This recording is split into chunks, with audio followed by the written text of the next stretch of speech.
Abner. Abner Casillas Cologne. I'm the coach of Elevate. So, give us an idea of what a life of a coach is. Realistically, it's all about the VODs. You spend hours and hours on end going over stuff, and especially for a MOBA, which has a lot of long, high-complexity games, making sure that your team is properly positioned, buying the right items, warding effectively, and overall being the sixth man and the person who kind of makes sure that your team is doing the mental game more correctly. And in Smite, where it's a game unlike other MOBAs that you have a much more mechanical mindset because of the controller, a lot of the players have to focus more on the mechanics instead of being able to focus on the mental aspects of the game, which is why kind of coaches are vital to Smite as a game itself. What's your background? Like, how did you become a coach? My background is actually in Halo. I've followed the Halo community for ages. I participated in it, just following the competitive community. I came to Smite back in 2014 actually, so pretty late to the scene. And I followed the scene there, and I just grinded and actually met some of these players and played with them. And I came through the org actually and worked with them, and the players actually learned to respect me even though I have less experience with them, and they've kind of given me the title of coach, more so than me actually being brought on with the org. So that's kind of how I came through the scene, and that's how I kind of met with the players.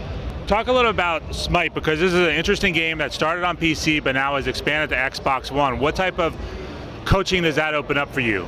So Smite, unlike other MOBAs, of course, has a third-person perspective. Both other MOBAs, you have the ease of use of being able to visibly see the positioning. On League of Legends and Dota and Heroes of the Storm, you can see each person on the map from a top 10 perspective and much more easily see, oh, this person should be in front of this other person. In Smite, because you have the third person perspective, it's more like a shooter game where you're not sure where your teammates might be. You have to rely on their callouts and visualizing the map to really understand the game. So coaching from Smite, or from seeing that from Smite, you have to kind of tell the players, you kind of misposition properly here, here, and here. And that's where most of like these high-level players' weaknesses are, is in positioning in team fights and in how they should be calling team fights. And because it's a MOBA, they don't really call like call-outs on maps like you would see in a shooter game. They're not calling BR2 like you would in Halo. They're just saying, I'm here, I'm here, I'm here, and they're hoping that the players are being aware of the map and hoping that they can kind of recognize that. So in Smite, it's also making sure that the players fix these positional weaknesses and kind of cover them with warding and other issues like that, and making sure that